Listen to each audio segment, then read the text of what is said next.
अस्सलाम वालेकुम। अब तक की हर खबर के साथ मैं हूं राव बासित अली। शामिल करेंगे अब तक की हेडलाइंस। हुकूमत का टैक्स हदफ का हसूल और मुल्की बरामदात में तारीखी इजाफे का दावा। वज़ीर आज़म इमरान खान की ट्वीट में FBR को 4,732 अरब रुपए के टैक्स महासिल का हदफ पूरा होने पर मुबारकबाद। कहा यह टैक्स हदफ गुज़िश्ता साल की निस्बत 18% ज़्यादा है। टैक्स अहदाफ इस बात का सबूत है कि मईशत मजबूत बुनियादों पर इस्तवार है। फवाद चौधरी ने मुल्की बरामदात में तारीखी इजाफे की नवीद सुना दी। कहा रबा साल बरामदात 18% बढ़ी। सर्विस सेक्टर के शामिल होने पर यह 31 अरब डॉलर से ज़्यादा की बरामदात है। पाकिस्तान का एक्सपोर्टर पाकिस्तान के माशी इस्तेहकाम का अहम सुतून होगा।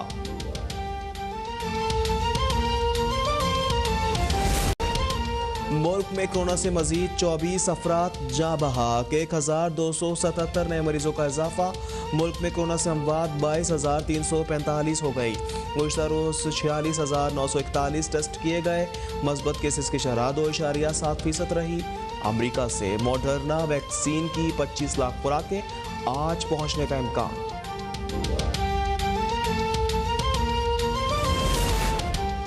वज़ीर आज़म इमरान खान से गवर्नर सिंध इमरान इस्माइल, सेनेटर सैफुल्लाह नियाजी, आमिर महमूद कियानी और अशरफ कुरैशी की मुलाकात में सिंध में वफाक की जानिब से जारी तरक्याती मंसूबों पर पेशरफ्त पर तबादला ख्याल। पाकिस्तान तहरीक इंसाफ की आइंदा तंजीम साजी के लाअमल पर गुफ्तगू।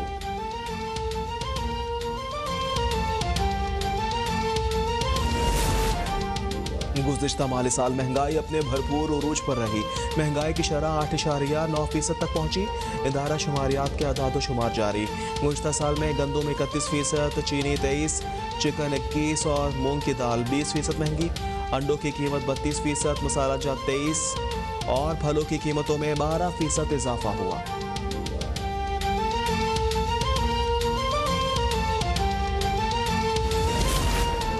मुल्क में एक बार फिर बिजली की बदतरीन लोड शेडिंग का आगाज। लाहौर में शदीद गर्मी के दौरान लोड शेडिंग के बायस शहरी बेहाल। हर 1 घंटे बाद 1 घंटे के लिए बिजली जाने लगी। लेस्को को 650 मेगावाट शॉर्टफॉल का सामना।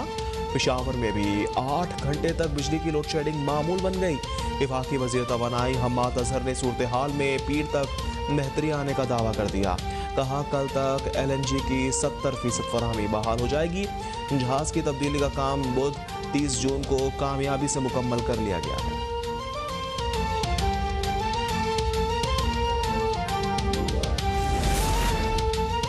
विभाग की जानिब से किसान कन्वेंशन में सिंध के किसानों को मदऊ न करना इंतहाई अफसोसनाक है। सूबाई वज़ीर ज़राअत इस्माइल राहू ने रद्द-ए-अमल में कहा सिलेक्टेड का किसान कन्वेंशन में सिलेक्टेड था। सिंध और बलूचिस्तान से किसी को नहीं बुलाया गया। विफाक कभी सिंध के किसानों का पुरसाने हाल नहीं बना।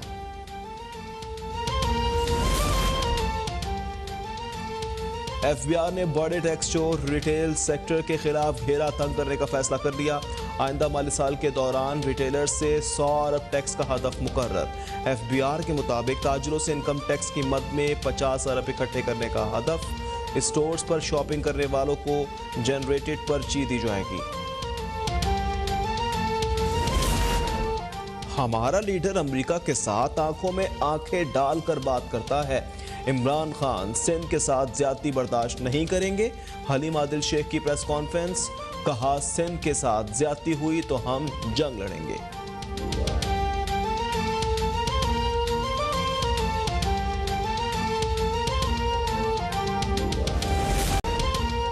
वज़ीर आज़म इमरान खान झुकने वाला नहीं, हमेशा डट जाने वाला लीडर है। मुल्की सालमियत और खुद मुख्तारी के तहफ़्फ़ुज़ को 100% यकीनी बनाया जाएगा। चौधरी सरवर का बयान। कहा वज़ीर आज़म मदीने की रियासत के मिशन में कामयाब होंगे। पाकिस्तान में कमज़ोर तबके को ऊपर लाने के लिए हुकूमत इक़दामात कर रही है।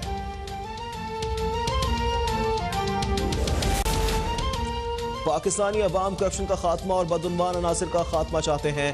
मुल्क लूटने वाले अंजाम से नहीं बच सकेंगे। उस्मान बुज़दार का बयान। कहते हैं तहरीक इंसाफ की करप्शन के खिलाफ जद्दोजहद नतीजा खेज साबित हो रही है। वज़ीर आज़म इमरान खान के दौर में करप्शन का सवाल ही पैदा नहीं होता। नए पाकिस्तान में शफ़ाफ़ियत के मीनार कायम होंगे।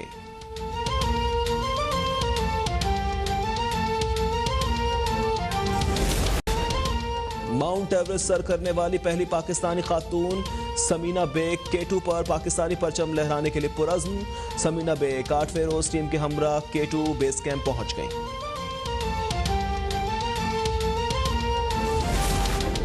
मुल्क के बेशतर इलाकों में आज मौसम गर्म और खुश रहेगा। खैबर पख्तूनख्वा, कश्मीर और गिलगित बल्तिस्तान के कुछ इलाकों में बारिश का इम्कान। कराची में आइंदा 24 घंटों में मौसम जुज़वी अबर आलूद रहेगा। गर्द आलूद हवाओं के साथ रात में बूंदाबांदी की पेशगोई।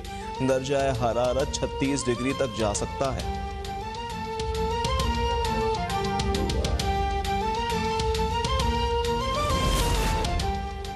यूपी में कायम बीजेपी सरकार मुसलमानों की जान की दुश्मन बन गई। कांग्रेस से ताल्लुक रखने वाले शायर और अदीब मुनव्वर राना को हिरासत करने का सिलसिला जारी। पहले बेटे फिर फायरिंग का वाकया और अब घर पर छापा। मुनव्वर राना के अहले खाना के मुताबिक पुलिस इंतकामी कार्रवाइयों पर उतरी हुई है।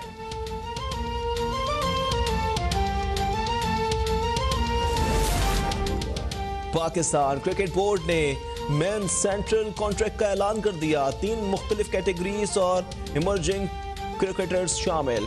खिलाड़ियों की माहवार आमदनी में 25% इजाफा कर दिया गया।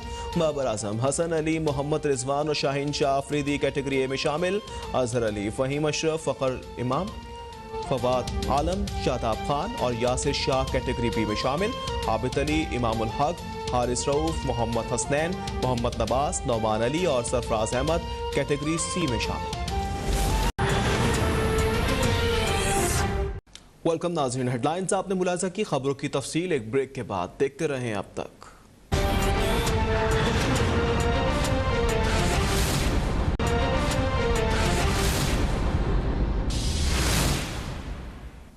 वेलकम बैक नाज़रीन, आपको बताएं कि पार्लिमानी कमेटी बराए कौमी सलामती का इजलास पार्लियामेंट हाउस इस्लामाबाद में हुआ। इजलास की सदारत कमेटी के चेयरमैन स्पीकर कौमी असम्बली असद कैसर ने की। DGISI ने शुरा को तनाज़ा कश्मीर और अफगानिस्तान की हालिया सूरत हाल के हवाले से जामे ब्रीफिंग भी दी। पार्लियामेंट हाउस इस्लामाबाद में स्पीकर असद कैसर की ज़ेर सदारत पार्लिमानी कमेटी बराए कौमी सलामती का इजलास। Army chief general Qamar Javed Bajwa, DGISI general Faiz Hameed, DGISPR major general Babar Iftikhar समेत कौमी सलामती इदारों के सरबराहान ने इजलास में खसूसी तौर पर शिरकत की। DGISI की जानिब से मुल्क की सियासी और पार्लिमानी क़यादत, रहनुमाओं और अरकान को अहम खारजा उमूर, दाखिली सलामती, अंदरूनी चैलेंजेस, खित्ते में वकूअ पज़ीर तब्दीलियों, खसूसन तनाज़ा कश्मीर और अफगानिस्तान की हालिया सूरत हाल के हवाले से जामे ब्रीफिंग दी गई। शुरा को बताया गया कि पाकिस्तान ने अफगान अमन अमल में इखलास के साथ निहायत मुस्बत और जिम्मेदाराना किरदार अदा किया। पाकिस्तान की भरपूर काविशों की बदौलत न सिर्फ मुख्तलिफ अफगान धड़ों और मुतहारिब ग्रुपों के माबैन मुज़ाकरात की राह हमवार हुई, बल्कि अमरीका और तालिबान के माबैन भी बामानी गुफ्तो शनीद का आगाज हुआ। हम इस अमर पर यकीन रखते हैं कि अफगानिस्तान में पायदार अमनो इस्तेकाम दरअसल जनूबी एशिया में इस्तेकाम का बाइस बनेगा। इजलास को बताया गया कि पाकिस्तान अफगानिस्तान में अवाम की हकीकी नुमाइंदा हुकूमत का हर सतह पर खैर मकदम करेगा और अफगान अमन के लिए अपना जिम्मेदाराना किरदार जारी रखेगा। इजलास को मजीद बताया गया कि पाकिस्तान की सरजमीन अफगानिस्तान में जारी तनाज़े में इस्तेमाल नहीं हो रही और इस उम्मीद का भी इजहार किया गया कि अफगानिस्तान की सरजमीन भी पाकिस्तान के खिलाफ इस्तेमाल नहीं होगी। अफगानिस्तान की सरहद पर 90% बाढ़ का काम मुकम्मल कर लिया है, जबकि कस्टम्स और बॉर्डर कंट्रोल का भी मौसर निजाम तश्कील दिया जा रहा है। सियासी और पार्लिमानी क़यादत ने ब्रीफिंग पर इत्मीनान का इजहार किया और अफगानिस्तान में अमन, तरक्की और खुशहाली के लिए नेक ख्वाहिशात का इजहार किया। ऐसे इजलास न सिर्फ अहम कौमी उमूर पर कौमी इत्तफाक़ राय की तश्कील में अहम किरदार अदा करते हैं, बल्कि मुख्तलिफ कौमी मौज़ूआत पर हम आहंगी को तक़वीयत देने का भी बाइस बनते हैं। ब्रीफिंग में सवाल और जवाब का सेशन भी हुआ, जिसमें अरकान ने सिक्योरिटी पॉलिसी के हवाले से अहम सिफारिशात भी पेश की। वज़ीर-ए-आज़म पाकिस्तान इमरान खान से गवर्नर सिंध इमरान इस्माइल ने मुलाकात की है। मुलाकात में सेनेटर सैफुल्लाह नियाजी, रुकन कौमी असम्बली आमिर महमूद कियानी और अशरफ कुरैशी भी शरीक थे। सिंध में विफाक की तरफ से जारी तरक्याती मनसूबों पर पेशरफ्त पर तबादला ख्याल भी किया गया है। वज़ीर-ए-आज़म इमरान से गवर्नर सिंध इमरान इस्माइल ने मुलाकात की है। मुलाकात में सेनेटर सैफुल्लाह नियाजी, रुकन कौमी असम्बली आमिर महमूद कियानी और अशरफ कुरैशी भी शरीक थे। सिंध में विफाक की तरफ से जारी तरक्याती मनसूबों पर पेशरफ्त पर तबादला ख्याल किया गया है। मुलाकात के अहवाल आपको बता रहे हैं कि सेनेटर सैफुल्लाह नियाजी, रुकन कौमी असम्बली आमिर महमूद कियानी और अशरफ कुरैशी ने भी शिरकत की है, जबकि सिंध में विफाक की तरफ से जारी तरक्याती मनसूबों की पेशरफ्त पर तबादला ख्याल किया गया है, जबकि पाकिस्तान तहरीक इंसाफ की आइंदा तंजीम साजी के लाएमल पर भी गुफ्तगू की गई है। वज़ीर आज़म पाकिस्तान इमरान खान से गवर्नर सिंध इमरान इस्माइल ने मुलाकात की है। मुलाकात में सेनेटर सैफुल्लाह नियाजी, रुकन कौमी असम्बली आमिर महमूद कियानी और अशरफ कुरैशी भी शरीक थे।